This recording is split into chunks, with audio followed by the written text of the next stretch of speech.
You are listening to the Roberta Glass True Crime Report, putting the true back in true crime.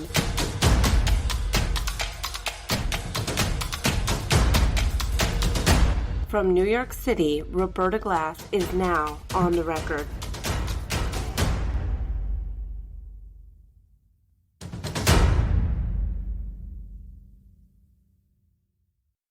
My guest, William Ramsey, is an author, documentarian, and member in good standing of the bar in the state of California.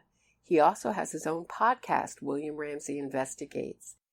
William Ramsey was reporting and investigating Jeffrey Epstein and Ghislaine Maxwell years before their arrest, and mainstream media got a hold of the story.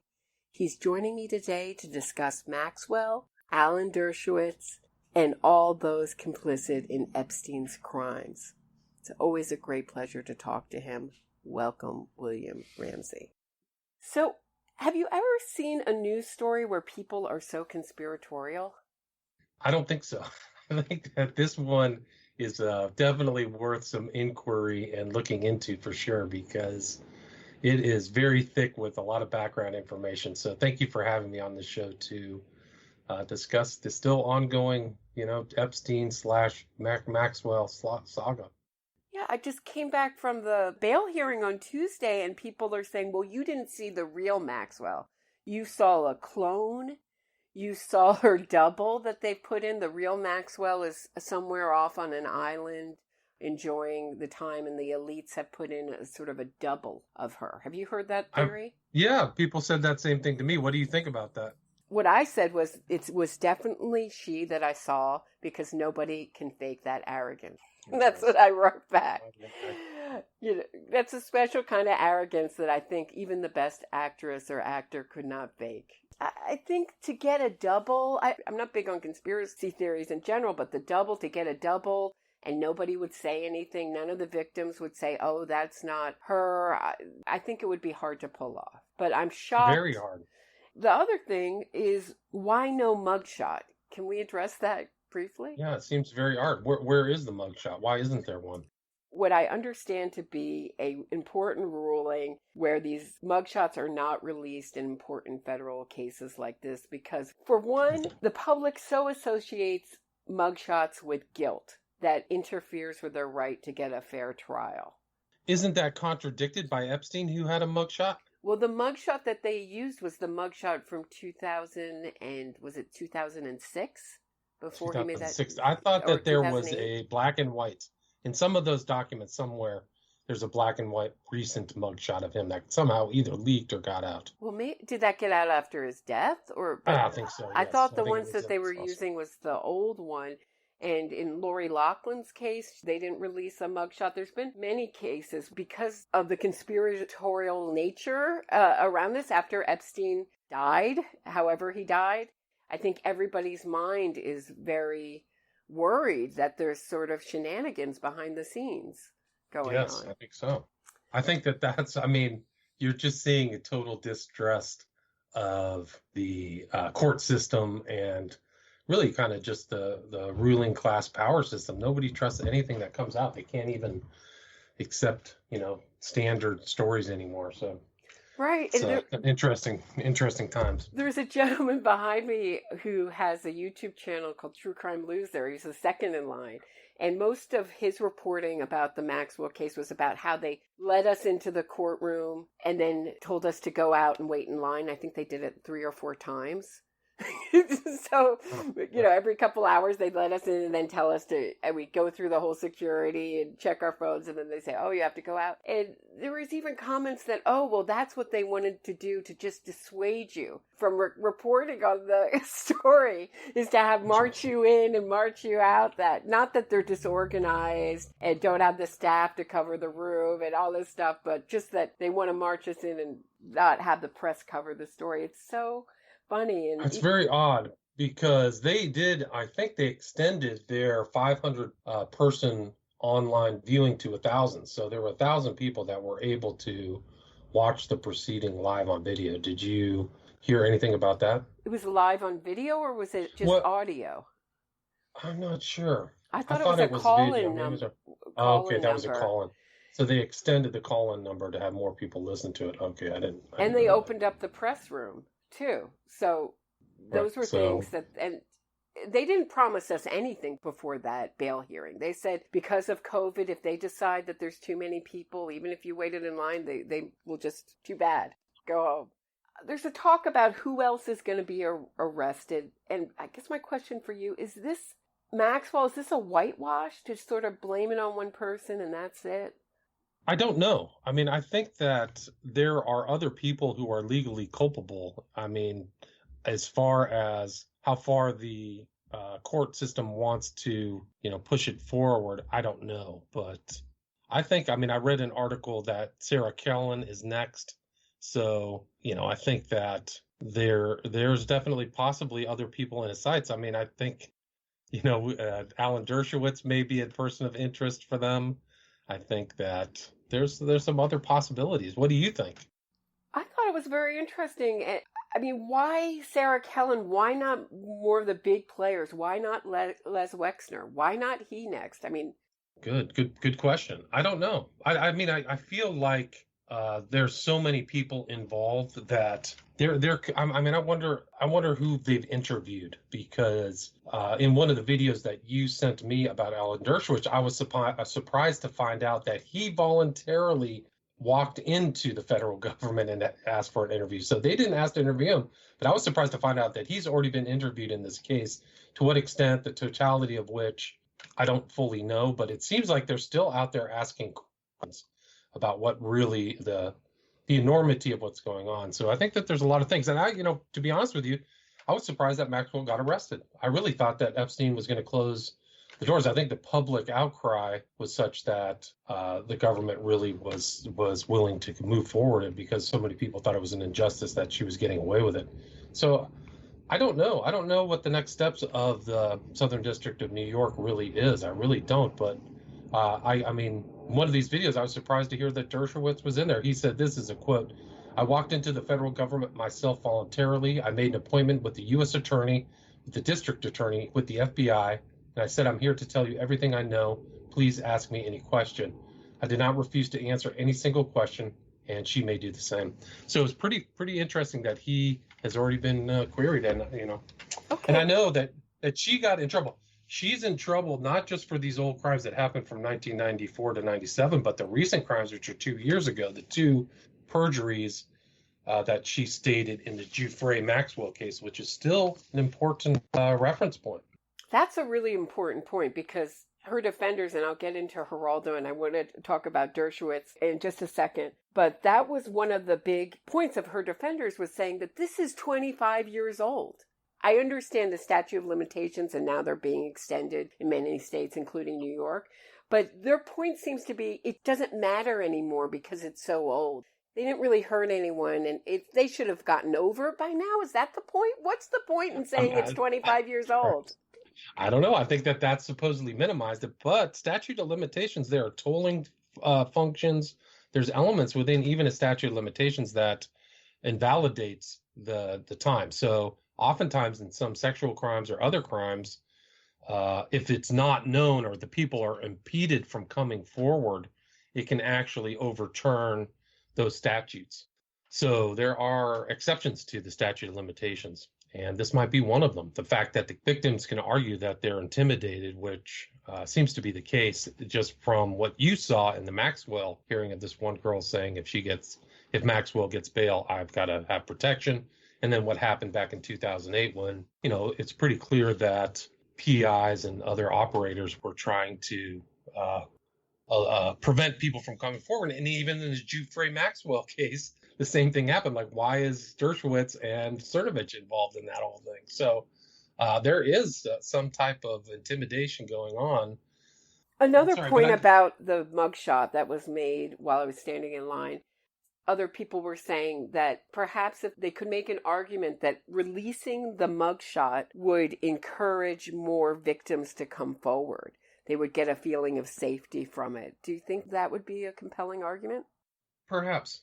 But I think that seems to be the case. I mean, it was interesting when Epstein got arrested, a lot of people came forward, and it seems like that's the case with Maxwell. So I think that's a positive, event. I don't know who this person who spoke at the Maxwell hearing was, if she was a new one or somebody who was also mentioned in the Epstein case in, last year. So I think that I just don't think it's that huge of an issue. I think it's more for the public just to see the verification that this really is the right person, right? But you said that she had some type of, she had some work or soft face work. Maybe it's fillers, maybe it's Botox. Her face looks softer and younger to me, but that could also be just the poor quality of the screen that I was looking at. Who knows? But she did look a little different to my eye, not as sharp features. But I mean, she is 58. I mean, a common culture right now these days, it's not that uncommon for people to have Botox and things like that. The interesting thing about Sarah Kellen and another woman connected to both Epstein and Maxwell, Nadia Marcinkova. Thank you. Was that both of their businesses connect back to an East 66 address, which is owned by Epstein's brother, Mark. Right. So what does that tell us? It tells us a lot, that he possibly knows more than he's willing to come forward. And he was also on a lot of the logs, the air flight logs.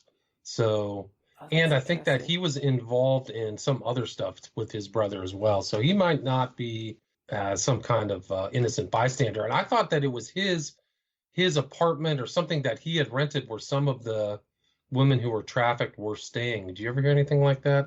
No. Okay, because I thought that there was something. There was something involved. I'd have to go back and look at the court case. The court records. I'm not fully confirmed by that, but I think that he had some other type of thing involved. So, there's a wide net. There's a lot of people who seem to know much more than what they're saying publicly. It's hard to believe that they wouldn't know what was going on. Kind of like Alan Dershowitz, who said, I think his direct quote was, "Never suspected they were doing anything wrong," is, I think, a direct statement from him. Right. Let's get into Dershowitz because it's so delicious, really, because he won't stop talking. His Twitter, if anyone wants a good laugh, check out the responses to his Epstein-related and Maxwell-related posts. And he came out with an article saying, "My friend Maxwell and why she deserved the presumption of innocence before her bail hearing." Right. Why is he talking so much?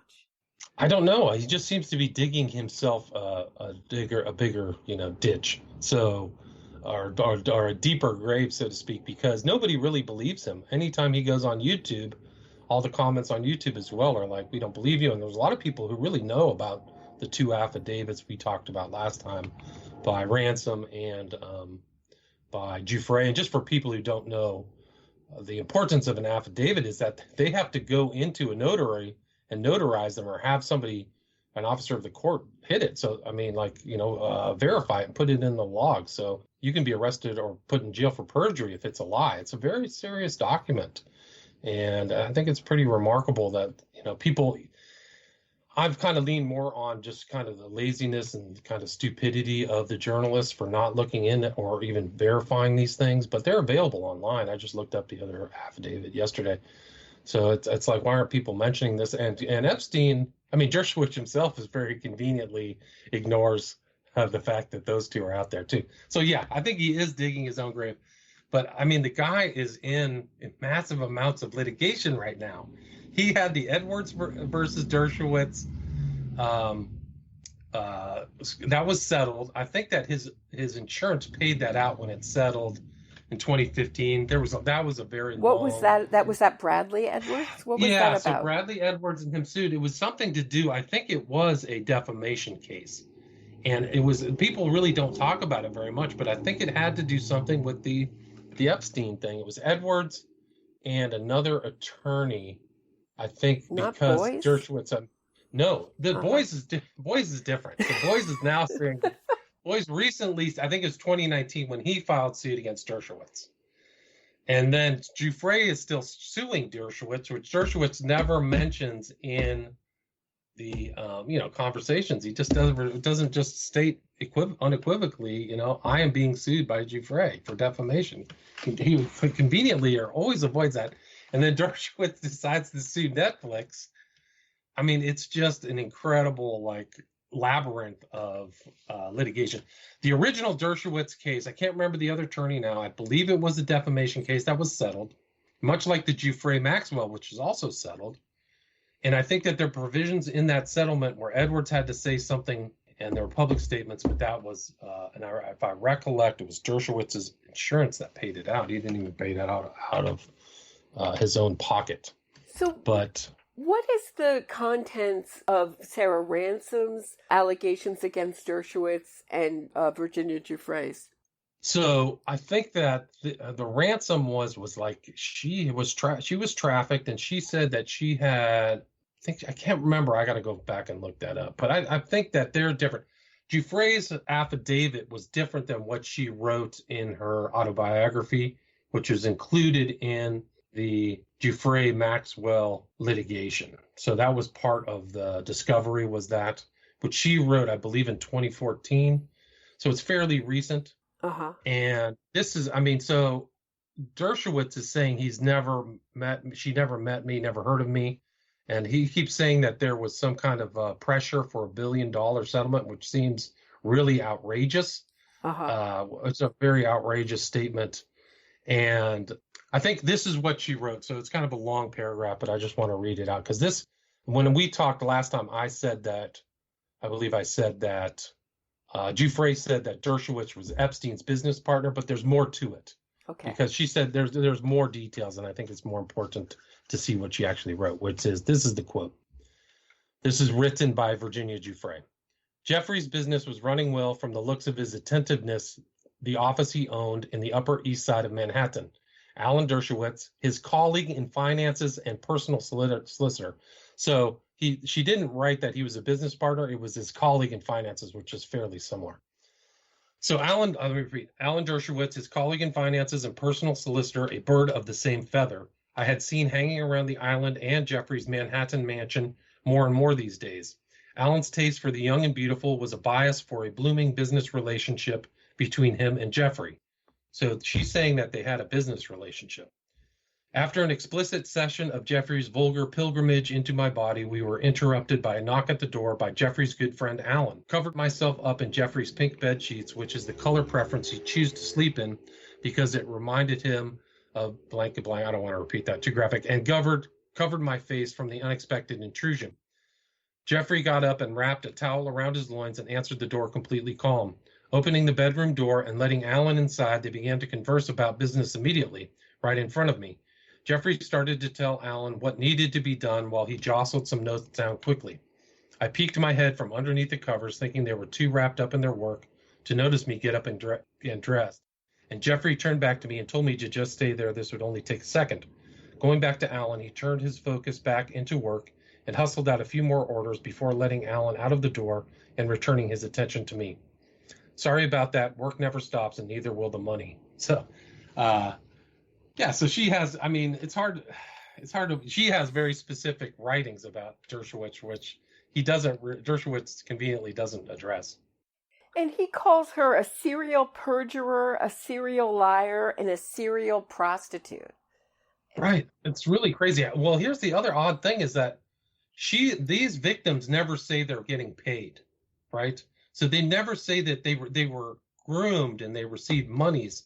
But in my reading over of the victim files, nobody ever says they got a specific funds for being trafficked to somebody, right? Mm-hmm. And if you look through that, so why is he saying that she was a prostitute? Because they just say they got trafficked, right? So was money exchanged hands? Is that why Epstein and Maxwell have immense amounts of money, is because they were taking funds for something? And it's always very interesting in the comments. There's always one or two people saying, these girls knew what they were doing. They were old enough to know better. They got something out of it. Basically, they loved it. They enjoyed it. There was no crime committed.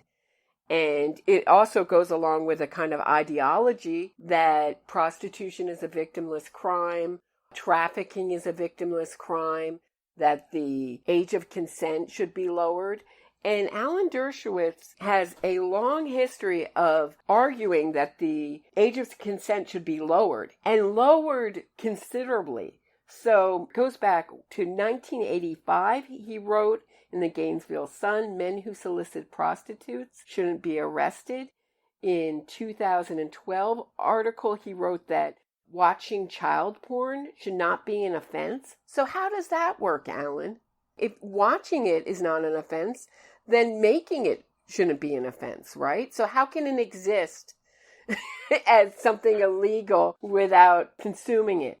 In 1997, in Los Angeles Times, he wrote that the age of consent should be lowered to above the age of puberty. And he suggests 15. So have you come across that kind of attitude that this really is much ado about nothing and this shouldn't be a crime and that they all got something out of it? All of these victims got something out of it? I don't believe that. I think that that's just a whitewash on what happened. These girls, a lot of them were under the age of consent in some states. And certainly if there was money being exchanged without their knowledge, they're being trafficked. Why did Dershowitz call her a prostitute? Right. Was she a prostitute? Why doesn't somebody ask him that? I kind of see his step of going to the district attorney, the FBI and U.S. attorney, maybe as a cover from them not having the time to actually ask real questions of Dershowitz, right? So if he sets it up, maybe they're not as prepared. They don't know the case file as well and some of his public statements and ask him questions about that public statement. Because if they were prostitutes, how does he know that, right? How does he, if that's the truth, why are you saying that? Well, I mean, that's actually kind of a defamation there as well. So there's a lot of questions there. But yeah, but if you look at Dershowitz's the arc of his whole career, the cases he takes, Von Bulow, OJ, Harry all Reams. these people, Yeah. oh boy, doesn't seem to have a discomfort with, crimes against women. No, and there's some questions about what happened to his first wife, too. And I was telling you, I think privately, that of all the people I've been around Keith Raniere, probably most definitely a sociopath. Other people I would consider either narcissist, sociopath. He's the person that has scared me the most. I came home from that hearing trembling. Couldn't stop trembling. I don't know of another word. He gave me the impression of someone that could hurt me. And I think that every person has just a natural instinct of fear. You get fearful when you're around someone who could possibly hurt you. So when he first said that he went and gave these statements, did he say to the FBI? He said, this is his direct quote. Okay. I made an appointment with the U.S. attorney, with the district attorney, and with the FBI. And I said, I'm here to tell you everything I know. Please ask me any question. That's a direct quote. So when he first said that, I said, oh, yeah, sure, that happened. But now as you're saying it, I thought that was just more spin and it never occurred. Because he's also saying, I'll go to court, I'll waive the statute of limitations, and he doesn't. That's one thing he says. So I thought, oh, that didn't probably happen. But it does fit a pattern of always having to control the narrative, of always being the one with the last word or the first word, whichever way you look at it. And the other thing he says is that most of Epstein's victims are telling the truth. Who said he said that? Dershowitz said that. So just not the ones who are accusing you, right? Wow. So we should believe most of Epstein's victims. And he says maybe even Virginia Giuffre was a victim of Epstein. But she's a serial liar, serial prostitute, serial perjurer. But you believe that she was a victim? You only don't believe the claims that have to do with you. So makes it a little hard to believe. It's incredible. Yeah. Incredible. I mean, you really analyzed Dershowitz's real, in my opinion, real problems. And you sent me some of those videos, really good videos. I'll try to put them up on my side, the links to these. But one, he says a real broadband kind of anti-woman statement that I think his direct quote is, women have a genetic predisposition to tell the truth and men always lie. That's another kind of, maybe it's a paraphrase, but he said something about that offhand. It was like, do they really? Is that what you're trying to say? Because I don't think that the average person really thinks that. Why are you putting that out there? I love other women, William Ramsey. I love being a woman, but I would never say that about women ever, that we were born not with a genetic predisposition not to lie, ever.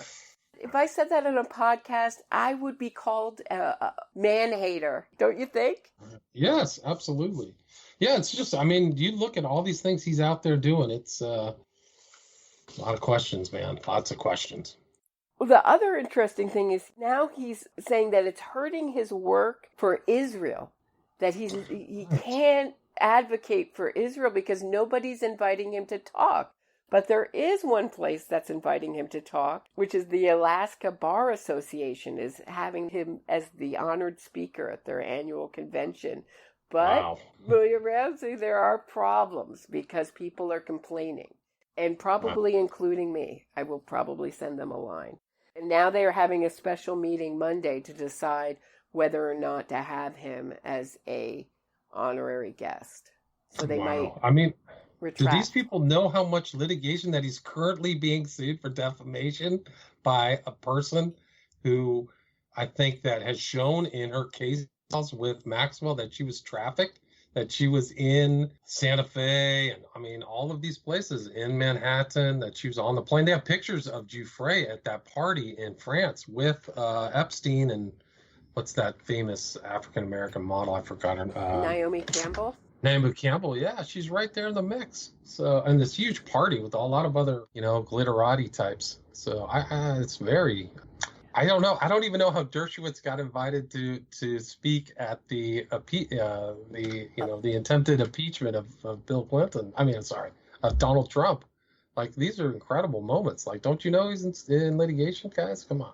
It's unbelievable. And the other interesting thing he said is that these accusations can ruin a person's life. And he says, imagine this was your son or yourself, and it can ruin their life, it can ruin their career, and it can ruin their legacy. And then he went on to say that when he dies, his wife will still be defending. He will never stop defending himself. And when he dies, his wife will defend his legacy, and then his children. And I made a joke to you, then his great-great-great-grandchildren. I mean, when is this going to stop? I mean, when is the... And what was interesting, it wasn't when he is proved innocent in court, right? When he gets his vindication in court, he's going to just keep spinning it in the press, and his relatives are going to keep spinning it in the press. And I just thought that was an interesting argument for a lawyer. He's willing to just get his name out there as much as he can. He doesn't seem to be very selective. And it's interesting that he kind of couches himself as a victim in the Me Too movement, right? So he's kind of like put himself in that group of, inappropriately abused men who, are these women are digging up these old things. And I thought that was kind of interesting as well. He's caught because he says it's a very important movement. But like all movements, he said they start with the right intention. I'm just paraphrasing. They start with the right intentions, and then they end up being a business. Well, who's getting money for accusing you, Alan Dershowitz? You're saying that the media doesn't have enough to write about, that they need you? Like you, Alan Dershowitz? That's the other interesting argument he makes about Giuffre writing. Well, she didn't write that she had sex with me or she was trafficked to me in her book. Excuse me. And she had some questions to her editor of whether she should include me as one of her victimizers, I believe. I know he didn't use that language. And that was his big testament to his innocence, is that she was asking, should I include him? For one, he's not a big celebrity. And two, do you think you really need to include him in your book? The most litigious guy in the world? Do you think that might cause some problems with legal that you have to throw it through? So it's not surprising to me that she sort of, kept that part out and kept him, that he was very involved, but not, as a business partner. And my mother had another good question, which is, what was the attraction, if it's not for underage girls, between Jeffrey Epstein and Dershowitz? He's not a science person. He's not what else do they have in common?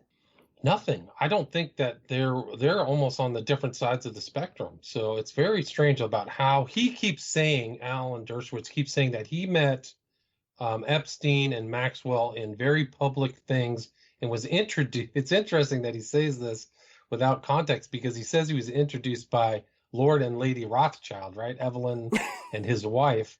Well, his wife was brought up in all of the Pizzagate stuff. She's all over there. She's friends with these guys from Correct the Record or one of these other left-wing media or slash propaganda slash,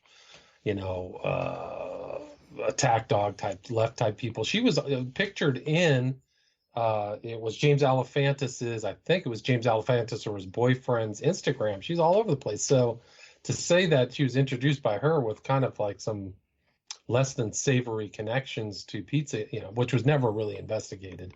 But well, you say Rothschild and the conspiracy theorists go crazy. Well, they anyway, go crazy too. Yeah, so it's really not a good. It's such a dog whistle. Yeah, a good point. This is very true. So it was interesting that's how he says he met him, but there seems to be this long-term relationship because if Maria Farmer says she saw him in the 90s, and then Ransom in the early 2000s, and as well as Giuffre, and then the defense in 2008. It's just it seems to be definitely a long-term relationship, and I wonder. I mean, she says it's his colleague in finances. Like, I don't know. What was there more to that story? I don't know. Do you know the details of the conversation between Giuffre's and other Epstein victims' lawyer, David? Is it David Boies? Boies. I'm sorry. And Dershowitz, where he taped that call where he says, right, Virginia is wrong, simply wrong. He's really like a mind control person where he constantly says the same sentences over and over again. Dershowitz, wrong. David Boies said I was wrong, simply. Virginia Roberts was wrong, simply wrong. That I wasn't there. That she never met me. What's right. that conversation? I interpreted that conversation as Dershowitz intentionally trying to get Boies off the case, to violate what's known as the advocate witness rule, because once that conversation is taped or memorialized, Boies could be called into the court by the defense, and then he cannot also represent Giuffre. So he's actually taken off the case. And it's interesting you bring that up because right now the litigation is still being ongoing with Giuffre Dershowitz, and right now, I think there was recent filings within the last couple of weeks. There's also an issue regarding how Giuffre's new attorney, Cooper, who took over from Boies, obtained the records of the Ghislaine Maxwell case and how they obtained them without some of the secrecy that was required by the court. So they apparently, I think they admitted, I have to go back and just double check these. I'm trying to be very careful, but I think they admitted that it was improper for them to receive some of that information without disclosing it to the defense, the totality of it to the defense. But so now Dershowitz's attorneys are asking for Cooper to be removed. So there could be 2 removals from the Giuffre case. So they're still fighting it out in court. And yeah, it's really incredible. It's just really remarkable that, it's pretty clear that, and I think that this is now kind of the way a lot of representation happens, is that there's in-court maneuvers and then there's the court of public opinion. I wrote about that back in the West Memphis 3 stuff. So, and I think that it's unfortunate that some of these journalists are not talking about what's happening in these courts in accordance with what's happening and what statements are being made in public. Mm-hmm.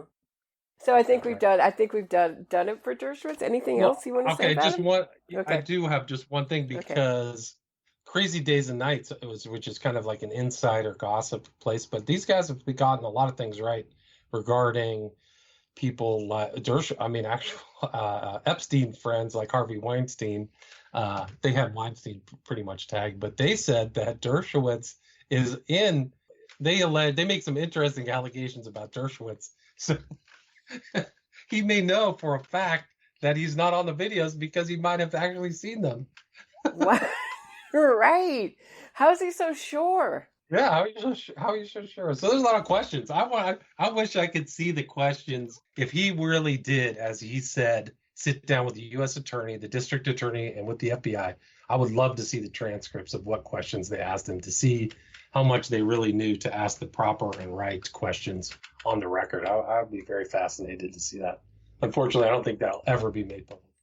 Yeah, I just, when I saw him answering, it was after an Epstein-related hearing, answer questions from the press. The press didn't ask him very many. They didn't really push him. And I don't know if that's because he's such an aggressive person to be around, or if they just wanted him to stop talking, because he does talk endlessly in big paragraphs. I don't know. But they didn't push him at all. And did you see any of the media that was on Maxwell's bail hearing? I didn't. What did you see? I thought it was pretty superficial. You know, she pled not guilty and no bail for Maxwell. It was not very detailed. There was a few good stories, but mostly it was pretty superficial. I was surprised. And one of the more interesting things in that bail hearing that I didn't mention was that Maxwell's lawyer said the reason that she had to move, there was all these issues of her moving money around. And the reason she had to close an account was because after Epstein was arrested, the bank wouldn't have her anymore. And I know that can be true for people who are involved in the porn industry and things like that. The banks, they can't get banks and credit cards and things like that. I wondered if that was true for that one account. She had 25 other accounts, so I don't think it hurt her much. Where did she get all this money? What's she doing? If she's a socialite, is she making money through her, nonprofit Oceanic, whatever that place was called, where she's cleaning the oceans? Where's she getting her money? Well, the other thing was that I missed from the hearing was that she was married. So I did report on the man she was with when she was buying the house and the fake names and the fake careers they gave themselves to the real estate agent. But apparently she calls that person her husband. Now, do you think she's really married to Borgeson? I don't know. Do you? Do you think she's married to him? I don't think she is. I think that was an attempt to show that she had roots in the United States, because that was part of the state's argument, is that she didn't really have much family or friends in the United States or anything to keep her here from not fleeing. So to say, well, I have a husband, but I can't give you his name to protect I think it's her boyfriend, if I had to guess. What's his first name? Scott? Is it? Am I wrong? I think that's right. Yeah, I think that's right. And I remember there was a report of them together, right? Sometime last year, that she was supposedly holed up at his house. Right, He's like Manchester on the Sea. CEO. Right. Yeah. He's a shipping person. Of course, he's super, super rich, like everyone else she hangs around. Right. Definitely. But very fascinating. And what do you think about some of these other people who came out in support of her that were willing to kind of stand against? I mean, like even so, like Dershowitz wants her to get a bail granted. There were some other curious people. Geraldo Rivera came out with the same arguments as her lawyer, that she wasn't hiding. He called the charges against her wobbly and old. 25 years. Again, there's that argument again. It's 25 years ago. Let me just get Geraldo back in here. You said don't confuse lurid press accounts with proof. That comes back to the law, Geraldo. It's true. And, just on the hiding aspect, Bill, she was hiding from the Daily Mail. She was hiding from the New York Post. She was hiding from the National Enquirer. She was one of the most sought after, with the exception maybe of Meghan Markle, the most sought after tabloid figure in the country. Every reporter that works for one of these tabloids, whether it's People or the National Enquirer, wanted Ghislaine Maxwell to get an interview to show her in her $1 million hideaway in the woods in New Hampshire and so forth. Now, remember, these charges relate to offenses that happened 25 years ago, in 1994 to 1997. I mean, I think these are charges that are wobbly on their face. And for this judge to chicken out and not give this suspect or this defendant bail, I think is copping out to the mob. Like, does that mean, like, if you lost your daughter who was 25? Well, she was born 25 years ago, so, Yeah, I don't know. Or whatever. I don't know. What would be more about? You really remember her birth? It was so long ago. It was 25 years ago. Really? I mean, that's so long ago. Like, anything 25 years ago has no value. Right. I mean, but the other thing is, like, that indictment could be followed up with a superseding indictment. I think we talked about that. This is what just led to her getting arrested. And the perjury counts themselves are pretty brutal. I mean, if you read the indictment, to me, she's clearly lying. I mean, they don't even. I don't know what else they went through on some of those other, the totality of her being interviewed for that court case. But yeah, I think that she just alone on that she's in trouble. So she's being charged with perjury. She's indicted for perjury, and then she lies on her bail application. Right. Pretty remarkable. Yeah. So what is up with Geraldo Rivera? Back to him just quickly. What do you think that's about? Does he know her? I don't know. Do you know if he was in any of the flight logs or anything like that or the black book regarding Epstein? I haven't looked myself, but I know other people have claimed to have looked and said they can't find any connection between Maxwell and Geraldo Rivera. Now, I was thinking, well, Rivera's on Fox and Dershowitz is on Fox. Could he be friends with Dershowitz? And that's what he's sticking up for his pal. Or is it sort of that same kind of libertarian mindset that this is really a victimless crime and that she should be let go? I don't know. I think that for him to come out publicly when most of the public thinks that she's involved in all kinds of wrongdoing, for him to think that it would be okay to get bail is pretty remarkable. And he goes after Allison Nathan, the judge, for caving to the mob. What do you think of that? I think it's pretty interesting. I mean, I think that the rationale for her to not get bail is very important. I think the arguments are that she clearly could run. I think that for her to pay $5 million as some kind of bail and then just opt out, pull a Roman Polanski and go to France, I think that that's possible. Look at Polanski. He's she probably, I wouldn't be surprised at all if she could have compared herself to that whole situation. And Polanski, he jumped after his conviction. He hadn't been sentenced yet, so he knew he was in trouble, and he just ran for it. Right. It's just so shocking to me. And I thought, you didn't sit through that bail hearing. If you even had listened in, it's so clear. What do you think that the state just said? There's a mob outside that demands that she not get bail. So let's wrap this up. The thing went on for 2+ hours, William Ramsey. It would have been a lot shorter bail hearing if that had happened. Okay, bail denied. I have to listen to the state. There's a mob out there that I have to satisfy. Sorry. Yeah, it's crazy. I mean, I think it was the right decision. I think that denying her bail is the right decision. I think even in the face of COVID. Yeah, I think everybody did, and I think most people expected it. Yeah. There was a few people online who thought she might not get bail, but most people, I think, thought rightfully that she wouldn't get bail, especially after Epstein. Do you think that there's a chance that she'll commit suicide or be killed? That's another thing people keep bringing up to me. I don't know. I don't think she's the type to commit suicide. I don't think Epstein is either or wasn't.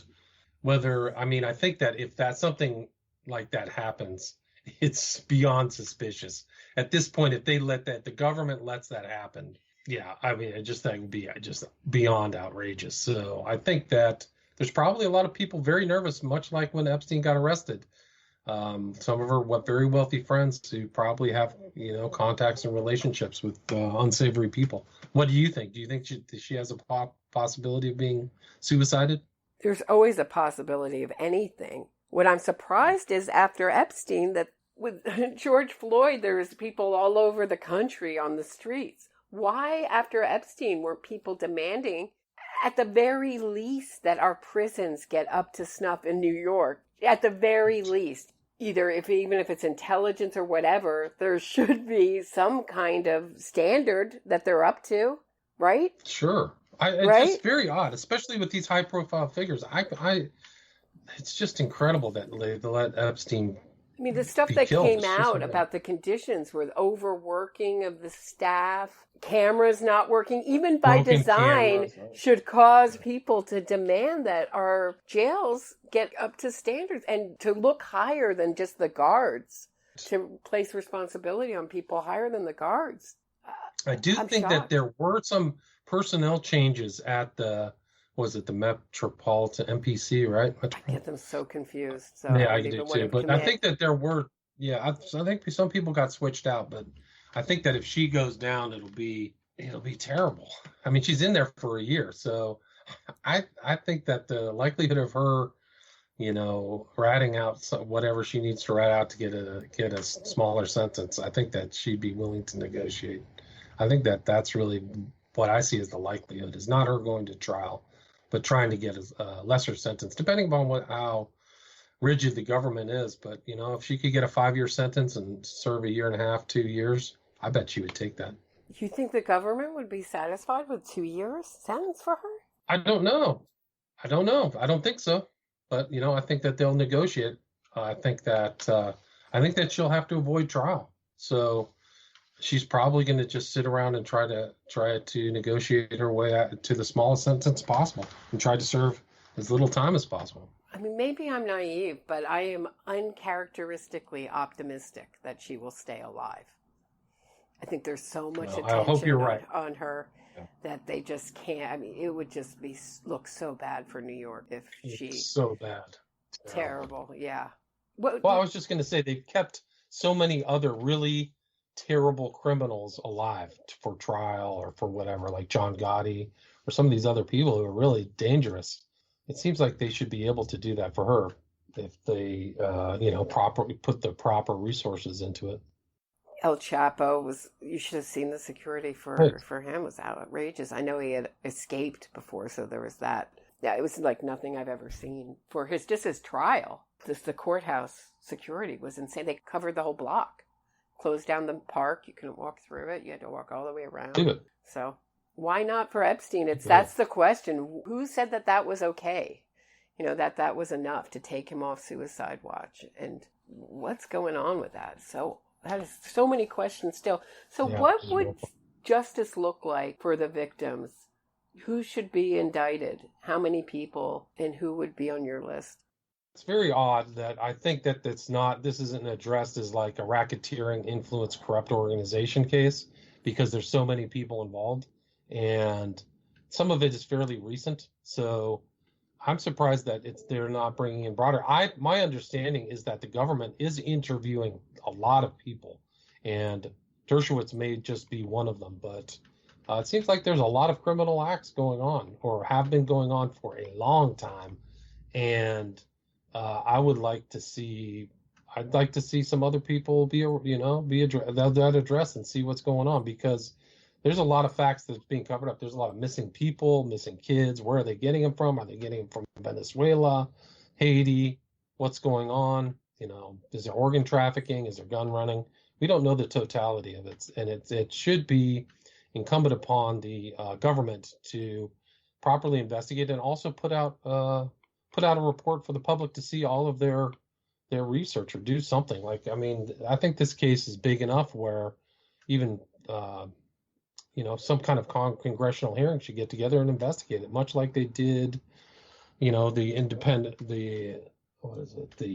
independent general or whatever, this guy Horowitz went through the whole, Steele report. There should be something like that the public can read through. So I think there's still a lot of work to be done with this whole case, and why all of these things happened. Why did that terrible plea agreement get arranged in 2008 in Florida? There's still tons of questions about the arc of the whole case.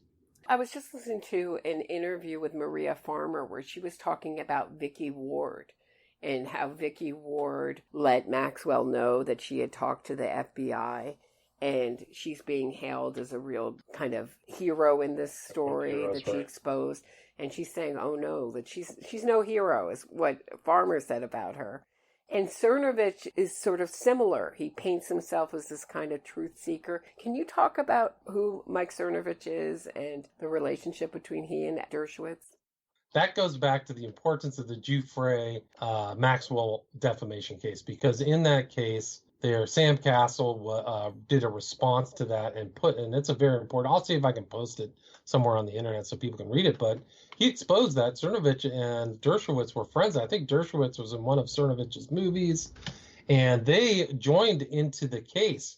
So publicly, I think it's pretty evident that, to me, at least in my opinion, that Cernovich was publicly saying he was in there joining the case as some kind of white knight trying to get it, but they were trying to expose some of these secret Jane Does that were in the case, is my understanding. So why is Cernovich and Dershowitz in there?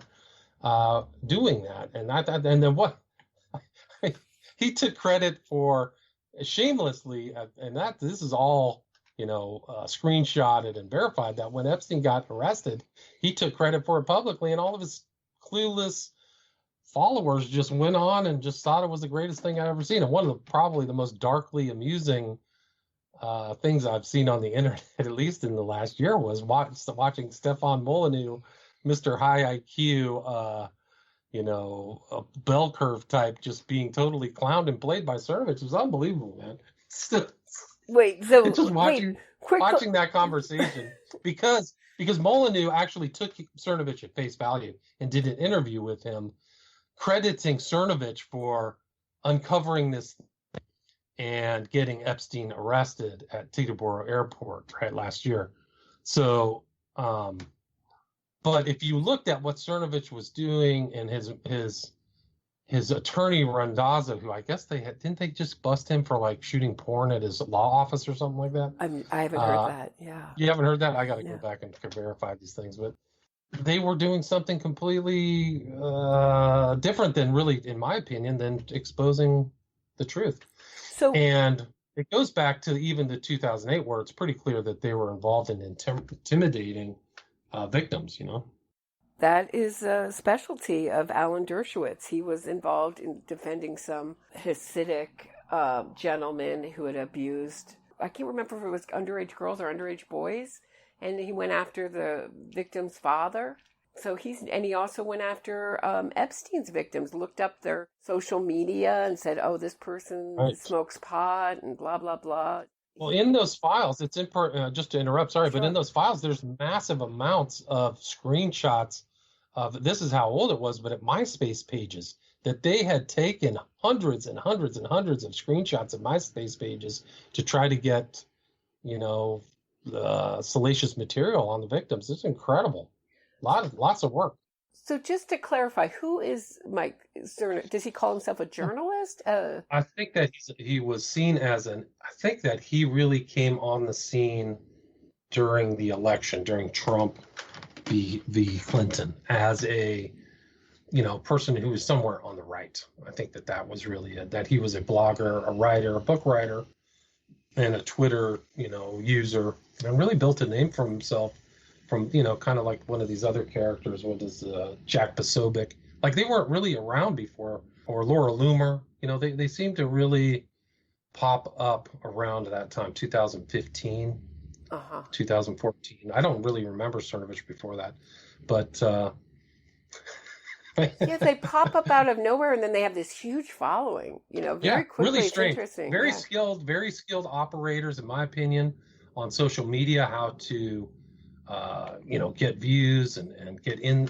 talk to people, and there are a lot of conflicts which create views, and so there's a lot of mystery to me behind him. I mean, I think he was arrested for something. I think he pled. There was some kind of, he beat up his wife or his girlfriend, didn't he? Something like that. Yeah, right. It was something like that, and So, another one with a little issue with the women. Yeah. So there's a theme here. Yeah. Right. Yeah, it's there's a theme here, yes. Yeah, there's a theme. It's very interesting because these arguments used to fly a little bit more. There's this kind of American ideal that people should be free, sort of libertarian ideal, that they used to sort of push, that's kind of connected with these arguments, these kind of pro-pedophilia, pro-sex trafficking arguments.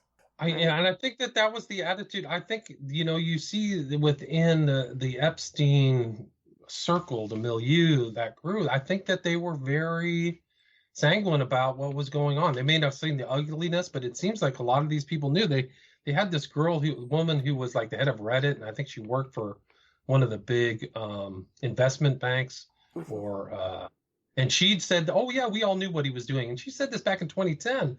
It's like, how would you not? Like, you knew and didn't say anything? And it's very strange, this kind of look the other way kind of attitude with Epstein that went on for decades. You know how many people had to know? Just the doormen, there's so many people in New York who had to know. Just in New York, I'm thinking, because it's where I live, who Yeah, would and be clued in, the they've been interviews drivers, with his Mhm. right, the driver. I think that there was a couple podcasts that interviews his limo guy, and they all knew, and this limo guy felt terrible because he just stated like, hey, this is the shame that what happened, and we all kind of knew what was going on, but we all wanted to get paid.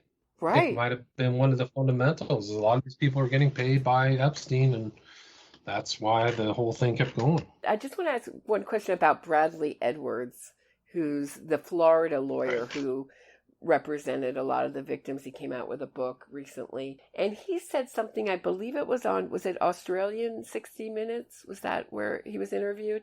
And he said that... Possibly the most recent interview. And he said, well, Epstein was really charming. He would charm me, and then I'd have to pull myself back and say, oh, wait, this guy is kind of a monster. And the reason he was able to procure so many girls was that he was a really charming sociopath. What do you think of that statement? I think that they probably had a very public, very calming public face of a socialite and a man of wealth. And I think that, the darker underbelly was never perceived. So I think that might have been the case. I mean, the totality of what was going on really, to the public at least, just unfolded over time. Most people just saw this guy living in Florida. They didn't know that it was going on in Europe, New York, Santa Fe, all these other, and the Lolita Island, the Lolita Express. When they see the totality of it, it's a completely different story. So there's probably different doorways of getting to the core of understanding. And Edwards may not, but I know that he and his attorney, they had a kind of a press conference where they brought out all these image boards with all of the planes and cars and stuff that they owned. Right. So it's, at least at a certain point, Edwards knew that this guy was, he had tons of resources. That's right. I mean, he didn't just procure all these girls because he was so charming alone. He had tons of resources and a system, and he had Maxwell, and he had other women bringing in and girls bringing in other girls. So, I mean, I think that's very a kind of surface view. I mean, it may be one element. I think what he was trying to communicate was that he was really skilled at socializing and winning people over, so that it can be one element of him, but it certainly obscures all the other things at work that kept him going. Yeah, a lot of those victims, a lot of them state the regrets that they had of bringing in other women. I recall Licata and Giuffre saying that because they were turned. It was like a multi-level marketing scheme, right? So once they got brought in, it was like, hey, you make 300 plus, you make an extra 300 if you bring somebody else in. So I think that, and that's kind of one level of inquiry I think some of the journalists have not gone into, is how many extra women, once a woman got brought into the trafficking scheme, how many extra women did they bring in, or girls or high school students or whatever? But it seemed like Palm Beach High School was just like all the girls knew what was going on. They knew the story. They knew other people who were involved in that. Well, it's a great way to make them complicit and afraid to talk, because now they're complicit in it. So now they're part of it. It's a lot like what Michael Jackson told his victims. If anyone finds out, you and I both go to jail. It's a great way to maintain their silence. Agreed. So thank you so much for talking to me about this stuff. I never get tired of talking about this stuff with you, and appreciate it. It's really an incredible story. No problem. But if you think of it, it's like going on for 25 years, like a quarter of a century of abuse. It's incredible. And you were one of even up to today early people on the story. So credit. Well, I tried.